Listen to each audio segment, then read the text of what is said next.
Ooh, had my first pretty big scare in mountaineering, I'd say, in general. I don't know if I've ever been that sketched out. Just a tad bit steep out here. It's rough.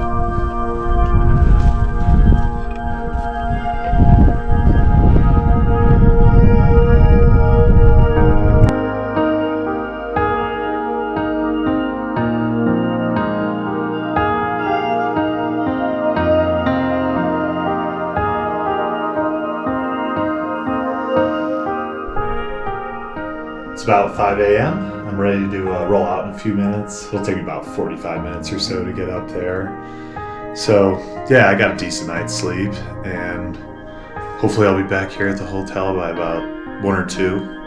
And then I'll take off and do a couple more hours on the motorcycle, hopefully. So hopefully I don't die.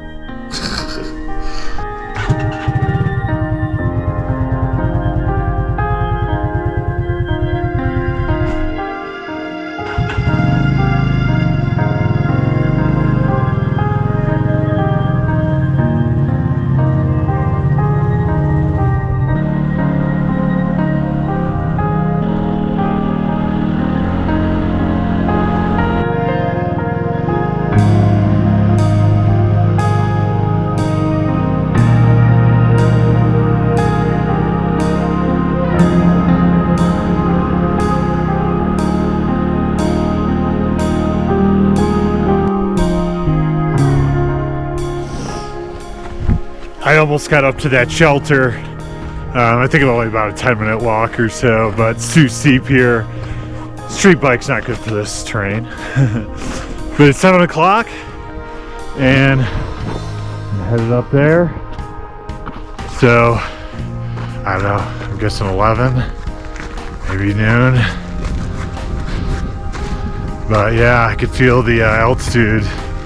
Because I'm starting off, I think, around 15,500 feet or so, and so that's even higher than anything in Colorado. The highest mountain there is like 14.5 or something. So, whew, it's gonna be tough. Hopefully I don't get altitude sickness too bad.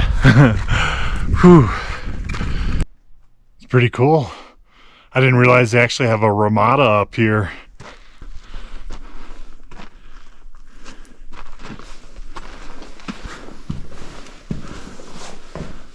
Oh, nice and toasty.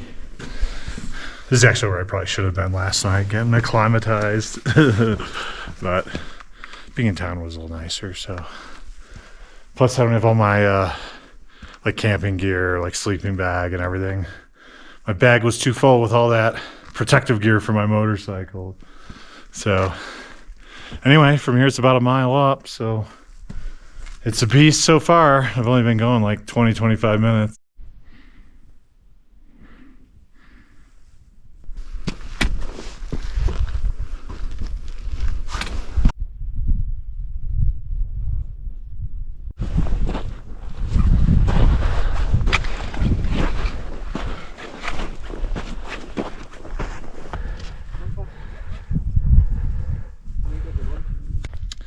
This is nice.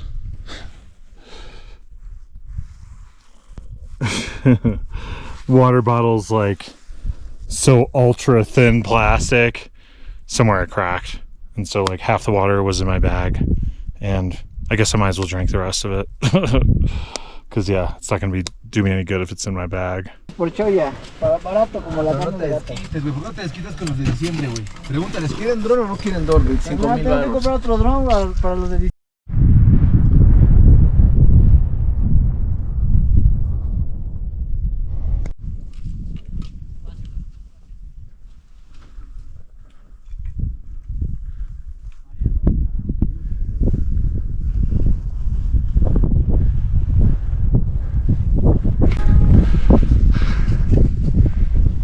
Tad bit steep out here.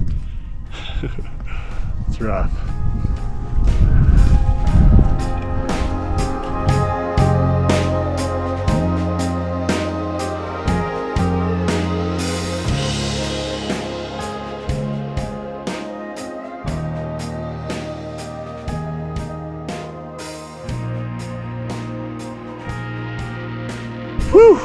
Finally up here. That was an ass kicker.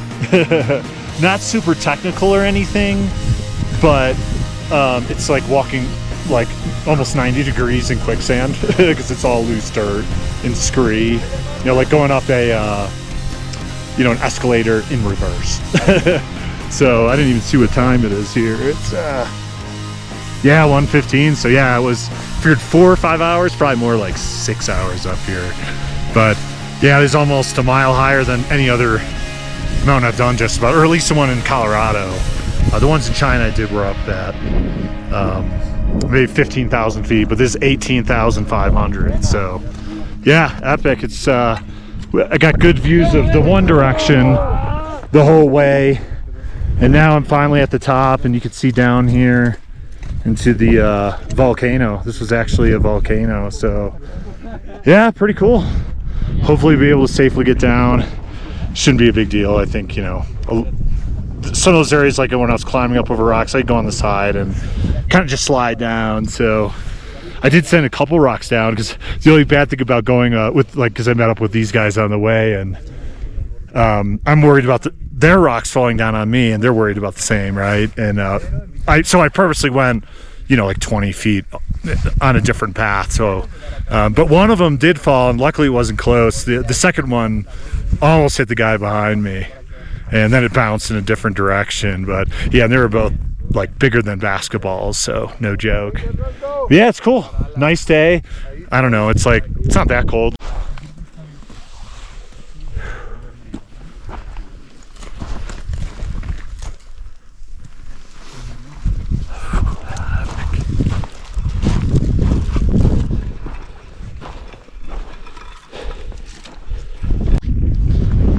Fun slip and sliding down.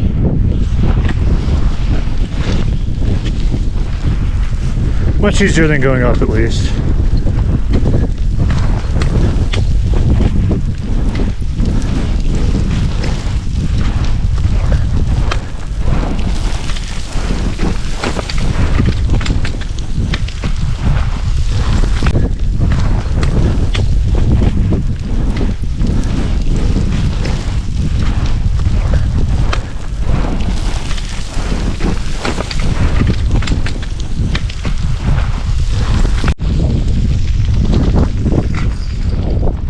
Ooh, had my first pretty big scare in mountaineering, I'd say, in general. I don't know if I've ever been that sketched out. I was kind of just back there a few minutes ago, right after I flew in the drone. And remember, I sent a couple basketball-sized boulders to those guys. Well, who's above me right now? Like what, 12, 13 guys or whatever? They're coming down the same way. And I heard like deep bass sound. So it wasn't, just like a basketball sized rock. And even that could kill you, of course. Like this was a proper, looked like, I don't know, maybe a small, like go-kart or like an old school TV. And yeah, I looked off to my right, so I'd heard this real deep, treacherous, like an avalanche. And it was like boom, boom, and I'm looking, it was like, they're like breaking into pieces, like that big rock and other ones, I have no idea. I kind of ran to, I dropped down to the ground, and basically just looking like, yeah, it would be like Frogger or something. I have to avoid the rocks, look at them coming and jump out of the way if I can. And two basketball sized ones or bigger came down sort of in my direction. One was about, I don't know, 70 feet. So, farther enough away where I wasn't too stressed. But the other one's pretty close. And remember, as they're going down the mountain, they're shifting different directions, right? Because they're bouncing. So even if it's mostly away from me, it could do a quick bounce right over to me, right? So it's awesome I did this hike. And I was even thinking of other ones I might do in the future. And I'm like, when I could, but I'm totally cool if this is the only, you know, third highest peak in America. Good enough. I mean, there could be some cool ones in Peru or Colombia, you know, maybe not the highest ones, but you know, there's some like really beautiful alpine lake or something I go up to. But yeah, I think the ones in Colorado, you know, 4,000 meters is good enough. 5,000, like 14,000 feet basically. So yeah, and I'm almost done with the hike. Well, at least I'm almost to that hut. So yeah, super sketchy. I would have instantly fucking died if any of those fucking rocks hit me, or at least most of them. I mean, maybe one would hit your leg or an arm, but if one of those fucking big ones, done. So let's hope I do this last small bit. I think I should be near that Holiday Inn in about 10 minutes.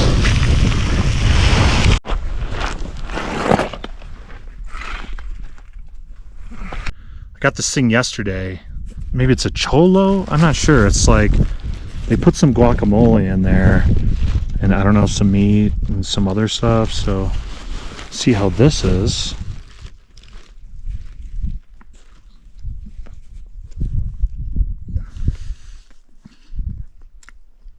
Yeah, it's not bad. Obviously fresh would have been better. And it'd be nice if I had water. If my water bottle didn't crack like 5 hours ago. It's okay. You go 2 or 3 days without water, right? No biggie. Yeah, my motorcycle's just down there in another 20 minutes, so I guess I'll be staying in that town again, huh? Ain't no fucking way I'm getting on a motorcycle today and going in. So I'm just getting down the mountain. And when you get to the top, you're only halfway there. So it's actually getting to the bottom when you can celebrate, which is what I want to do. And I don't know exactly what I could do, but I just climbed the 3rd highest mountain in North America, and it's a sacred mountain. So I want to do something special. I don't know what. Jarabe Tapatito!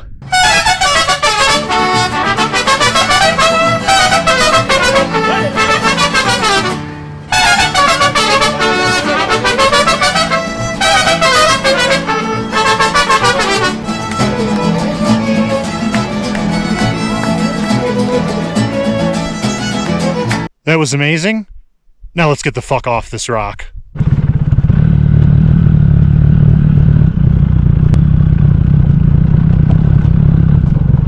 Sweet, so I made it back to the hotel okay. It was just about getting dark, so good timing. I'll stay here another night. I was thinking if I got back early I'd head out, but could finally get some water.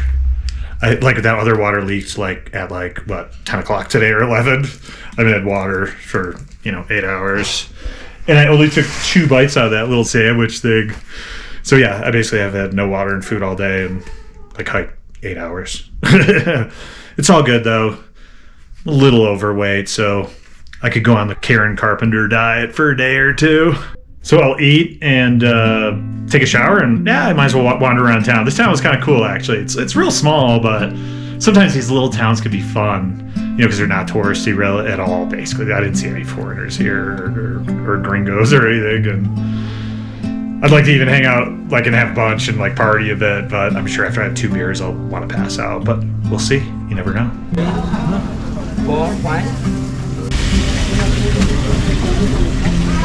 As usual, always very good.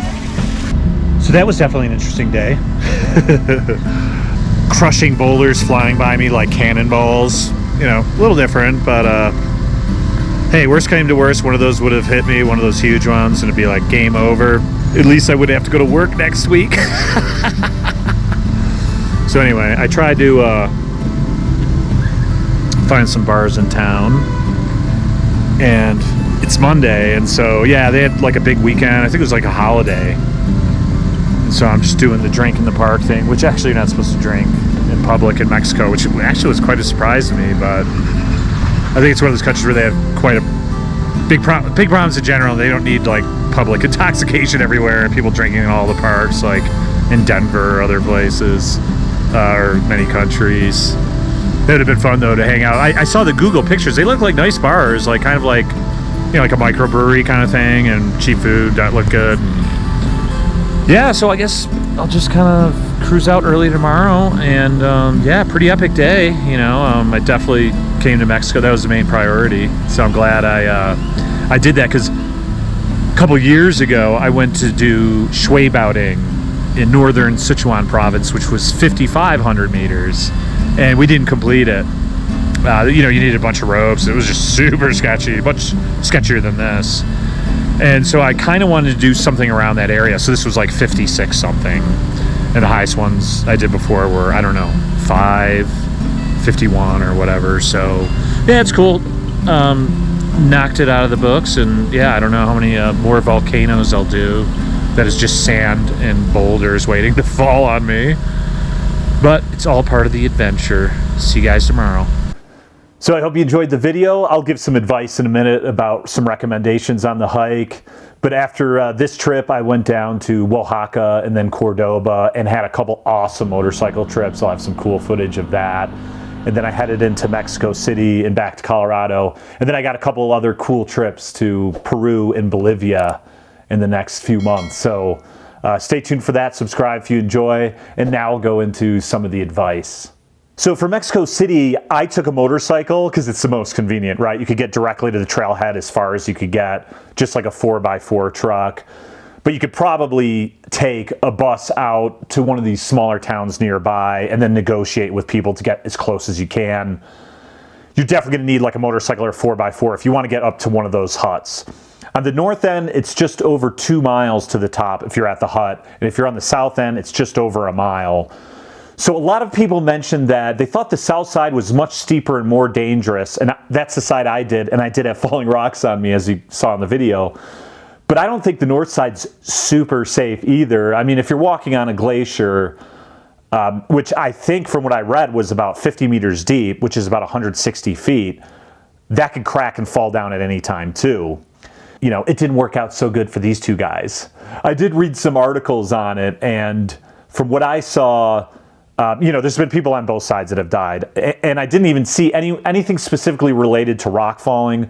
Most of the people like fell into the crater, into the volcano, or they fell down on the side or somewhere else. The last one in this past August in 2023, 4 people died. They fell in. I don't know. I assume when I see a group falling in, they were roped up. One of the reasons why I don't really want to do a tour with a bunch of inexperienced people who like don't know what they're doing. I've never even been on snow probably, which could definitely be the case if people are coming from Mexico or many countries. So anyway, so I don't think that north side is going to be so much safer. The south side or the north side to me seems like the same incline. I don't know where people think that the south side's so much steeper. If you look on the topography, it's basically the same. On all trails, it does show it being a little bit less, but also if you look at the map, there's zigzags there. So it's like 50, 55 degrees up either way on either side. And plus on the south side, it shows it just going straight up. Obviously, you're kind of zigzagging. And if you are going on the south, you know, you could sort of move over towards the left where there's more rocks, there might be better footing. I didn't do a lot of that because those guys were below me, so I went off to the right in kind of the crappy area. The one thing I would say is that the north side is twice as far technically because it's 2 miles instead of 1. But if you are walking on hard packed snow and with crampons, that would be a lot easier than like sinking in sand. I mean, I think that dirt I was walking up in like basically which is like quicksand is worse than even like a foot of snow. So I think in that regard, the north side could be better, but it still does take, you know, I did the south side in what, 8 hours or so, 6 hours up, 2 hours down. The north side would take something like, you know, 12, 14 hours, I guess. But also the good thing on the north side is that you're a little lower in that hut if you're going to sleep there. That's almost 14,000 feet. The other one's over 15. So if you have issues with acclimatization, the north end might be a little better for that. I didn't acclimatize. I do live in Colorado, so I'm about a mile high. And the week before this trip, I went up to like 12,000 feet. But that's still a 6,000 foot difference. So still a huge jump. And I normally would get sick, which is why I had a prescription from China from 3 years ago for Diamox, which is for altitude sickness. I started taking that the day before, which I've done for other big hikes. I didn't have any issues. when I first got off the motorcycle and started breathing in, I was like, holy shit, the air is thin. And I mean, it was still hard going up, but I didn't have like these big headaches or throwing up or anything like that, because that could ruin your hike too. You could, you'll have to get down. If you start really getting sick, you could die, right? So that's something, if you could get a prescription for that, from what I read, it takes 3 to 5 days off acclimatization. I didn't have a lot of time. I came right from that town, which is, I think, about 8,800 feet. So I did a 10,000 foot jump in one day and had no issues. So I'm not saying that's going to work for everyone, but I'm on a short trip. I don't have that much time, so that was a good option. Should you go up with guides? Sure. I mean, if you got the extra money, just go with the guide or at least someone else. I think that's definitely safer in any situation. I did reach out to someone. They didn't reply, and it was like $750 or something. And I was like, it's one day, it should be no issue, which generally it was. And then the ironic part is that group was above me. But yeah, I probably should have waited, would have maybe been the smart thing. But when you want to get down, because I'm also worried I might get sick or something like that. And I figured, just get down. I want to get back to that town by evening, which, I just made it by evening. So that's something to consider too, the timing, because that weekend I went there was big groups. This was the beginning of November or mid-November. I think that's a pretty popular time. So check and see, you don't want to go right at the same time as huge groups are going. The winter could be a little better. There's probably less people, but there's going to be more ice and snow, which is a little bit more dangerous, so keep that in mind. But anyway, I hope that helps. If you have any other questions or anything, let me know. Like I said, I've got other cool videos around Mexico to Oaxaca and back to Mexico City, and then I'll head off to Peru and Bolivia on some motorcycle trips. So stay tuned to that. And plus, I've got all kinds of other cool trips from when I lived in China and stuff in Colorado and all over the world, so you can look through bike trips and hiking and all that stuff. So anyway, subscribe if you enjoyed. I'll see you next time. Cheers.